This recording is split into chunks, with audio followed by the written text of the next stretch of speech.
वक्तों की बात है, मुल्क ए फारस के मशहूर शहर बसरा में शेख अब्दुल्लाह नाम के एक खुदा तर्स और अमीर ताजिर रहा करते थे। उनकी सखावत के चर्चे दूर दूर तक थे, मगर कुदरत ने उन्हें औलाद की नेमत से देर तक महरूम रखा। बुढ़ापे की दहलीज पर अल्लाह ने उनकी सुनी और उन्हें यूसुफ जैसा चांद सा बेटा अता किया। मगर तकदीर के फैसले अजीब होते हैं। यूसुफ अभी मुश्किल से 10 बरस का ही हुआ था कि शेख अब्दुल्लाह इस फानी दुनिया से कूच कर गए। जाते जाते वो अपने मासूम बेटे का हाथ अपने छोटे भाई हाशिम के हाथ में दे गए, इस यकीन के साथ कि चाचा बाप की कमी पूरी करेगा। हाशिम ने रोते हुए कुरान की कसम खाई, मगर दिल में उसके शैतान हंस रहा था, क्योंकि वो हमेशा से अपने भाई की दौलत का भूखा था। शेख की आंख बंद होते ही हवेली का मंजर बदल गया। तदफीन के बाद जब रिश्तेदार चले गए तो हाशिम ने अपना असली रंग दिखाया। वो यूसुफ जो कल तक हवेली का शहजादा था, उसे हाशिम ने गर्दन से पकड़कर उसके आलीशान कमरे से बाहर निकाल दिया और हुक्म दिया, आज से यह कमरा मेरा है, तेरी जगह अब यहां नहीं, नीचे स्टोर रूम में है। यूसुफ ने जब रोता हुआ चाचा जान कहकर पुकारा तो जवाब में उसे जिंदगी का पहला थप्पड़ मिला। हाशिम की आंखों में खून था। उसने गरज कर कहा, वो अब्दुल्लाह मर गया जो तेरे नखरे उठाता था। अब यहां रहना है तो नौकर बनकर रहना पड़ेगा, वरना सड़क के कुत्तों के आगे डलवा दूंगा। वक्त का पहिया घूमा और महीने साल में बदल गए। वो नन्हा यूसुफ अब फटे पुराने टाट के लिबास में मलबूस सुबह से शाम तक हवेली में जानवरों की तरह काम करता। उसके नरम हाथ अब सख्त और छकमाल हो चुके थे। हाशिम और उसकी बीवी का जुल्म बढ़ता ही गया। कभी खाना बंद कर दिया जाता तो कभी कोड़ों से पिटाई होती, मगर यूसुफ के दिल में अपने वालिद की तरबियत और अल्लाह पर यकीन का दिया अभी भी जल रहा था। एक शाम हाशिम ने अपने दोस्तों के लिए एक बड़ी दावत रखी। शराब और कबाब का दौर चल रहा था, वो चीजें जो शेख अब्दुल्लाह के वक्त में हराम थीं। नशे में धुत हाशिम को एक शैतानी सुझाव आया। उसने अपने दोस्तों के सामने यूसुफ को जलील करने के लिए बुलवाया। यूसुफ जब फटे कपड़ों और धूल में आता हुआ महफिल में आया तो हाशिम ने हंसते हुए एक शराब का जाम भरा और यूसुफ की तरफ बढ़ाकर कहा, ले, मेरे खास मेहमान को यह जाम पेश कर। यूसुफ वहीं जम गया। उसे अपने वालिद की बात याद आ गई कि बेटा, हराम चीज को हाथ लगाना भी गुनाह है। यूसुफ ने हाथ आगे नहीं बढ़ाया। हाशिम का नशा और गुस्सा भड़क उठा। उसने दांत पीसते हुए कहा, सुनाई नहीं दिया? मैंने कहा पिला इसे। यूसुफ ने पहली बार नजरें उठाकर हाशिम की आंखों में देखा और धीमी मगर मजबूत आवाज में कहा, चाचा जान, मैं भूखा मर सकता हूं, मार खा सकता हूं, मगर अल्लाह की नाफरमानी करके यह जहर किसी को नहीं पिलाऊंगा। पूरी महफिल में सन्नाटा छा गया। अपनी बेहिस्सी और बेइज्जती देखकर हाशिम वहशी दरिंदा बन गया। उसने आगे बढ़कर एक भारी पीतल का गुलदान उठाया और यूसुफ के सर पर दे मारा। यूसुफ लहूलुहान होकर जमीन पर गिर पड़ा। मेहमानों ने बीच बचाव करके यूसुफ की जान तो बचा ली, मगर हाशिम का गुस्सा ठंडा न हुआ। उसने हुक्म दिया, इस नमक हराम को मेरी नजरों से दूर ले जाओ और बाहर अस्तबल में जानवरों के साथ बांध दो। खबरदार अगर किसी ने इसे पानी भी दिया। सर्दी की थरथराती रात थी। यूसुफ को अस्तबल में एक खूंटे से रस्सी से बांध दिया गया था। उसका जिस्म जख्मों से चूर था और सर्दी हड्डियों में उतर रही थी। भूख, प्यास और दर्द ने उसे निढाल कर दिया था। वो घुटनों में सर देकर रोने लगा और अल्लाह से शिकवा करने लगा, या रब, मेरे माँ बाप कहाँ गए? मुझे किसके सहारे छोड़ दिया?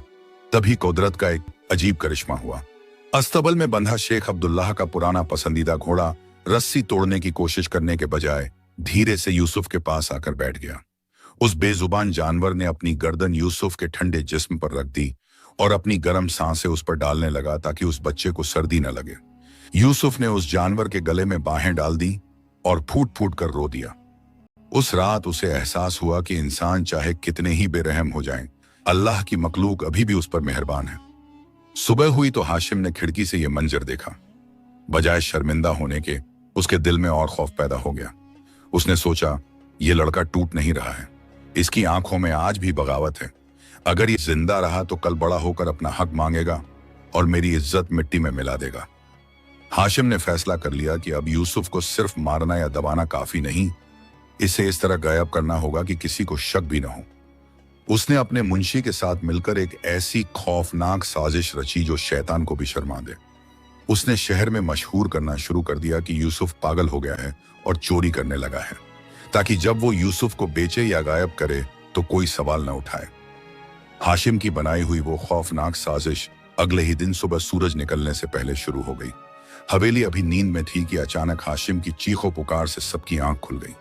वो अपने कमरे से बाहर निकला, हाथ में एक खाली जेवरात का डब्बा लिए हुए, और अपना गिरबान फाड़कर जोर जोर से चिल्लाने लगा, गजब हो गया, लूट लिया गया मैं, मेरे घर में सांप पल रहा था और मुझे खबर ही ना थी।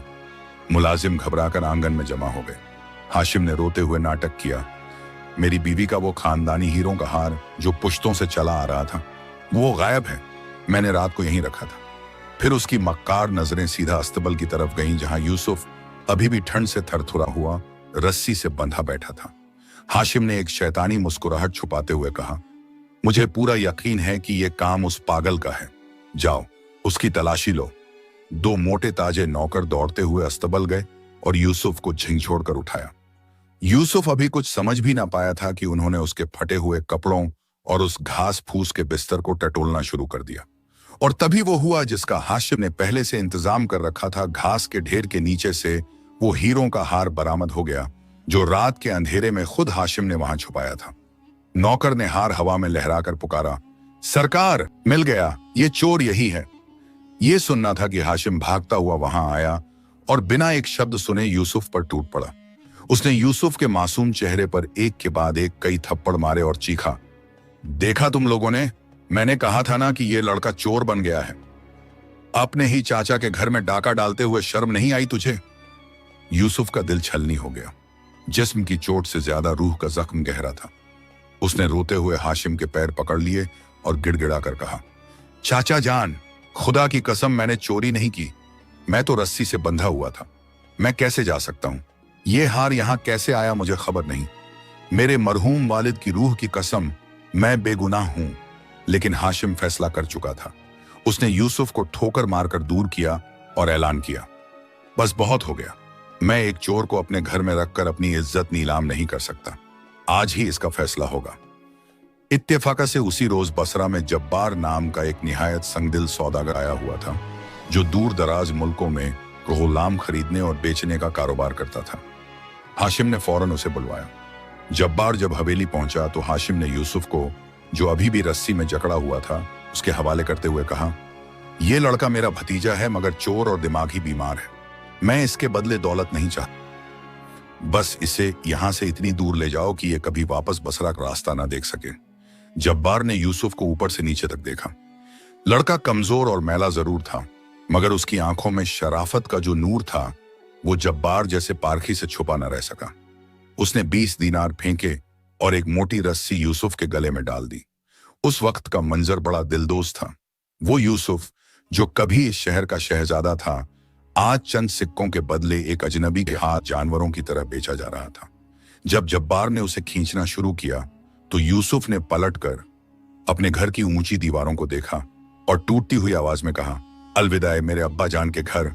आज यूसुफ यहां से जा रहा है, शायद अब कभी वापस ना आए, लेकिन मेरा अल्लाह गवाह है कि मैं बेगुनाह हूं। काफिले के साथ यूसुफ को पैदल चलाया गया। बसरा की गलियां पीछे छूट रही थीं। लोग छतों से झांक रहे थे, मगर जुल्म के आगे सब बेबस थे। हाशिम हवेली की छत पर खड़ा मुस्कुरा रहा था, यह सोचकर कि बला टल गई। काफिला सहरा की तरफ बढ़ गया। धूप आग बरसा रही थी और यूसुफ के नंगे पांव जलती हुई रेत पर पड़ रहे थे। जब भी वो पानी मांगता, जब्बार का कोड़ा उसकी पीठ पर पड़ता। रात हुई तो काफिला एक वीराने में रुका। यूसुफ को एक सूखे दरख्त से बांध दिया गया। वहां एक बुजुर्ग मुसाफिर ने चुपके से यूसुफ को सूखी रोटी और पानी दिया और सर पर हाथ फेर कर कहा, बेटा, अल्लाह सब्र करने वालों के साथ है। वो सूखी रोटी यूसुफ को दुनिया की सबसे लजीज नेमत लगी। 1 महीने के तवील और तकलीफ देह सफर के बाद उन्हें दूर से बगदाद की दीवारें नजर आईं। जब्बार ने यूसुफ से कहा, तैयार हो जाओ लड़के, यहाँ की गुलाम मंडी में तेरी बोली लगेगी। बगदाद के बाजार में रौनक थी, मगर यूसुफ शर्म से जमीन में गड़ा जा रहा था। जब्बार ने उसे एक चबूतरे पर खड़ा कर दिया ताकि खरीदार उसे देख सके। लोग आ रहे थे, यूसुफ के दांत और हाथ पैर चेक कर रहे थे जैसे वो कोई जानवर हो। यूसुफ ने अपनी आंखें बंद कर ली थी और दिल ही दिल में दुआ कर रहा था कि या अल्लाह, मुझे किसी जालिम के हवाले मत करना। तभी भीड़ में से एक शख्स आगे बढ़ा। उसका लिबास शाही था और चेहरे पर एक अजीब सा ठहराव और रोब था। ये बगदाद के मशहूर और नेक दिल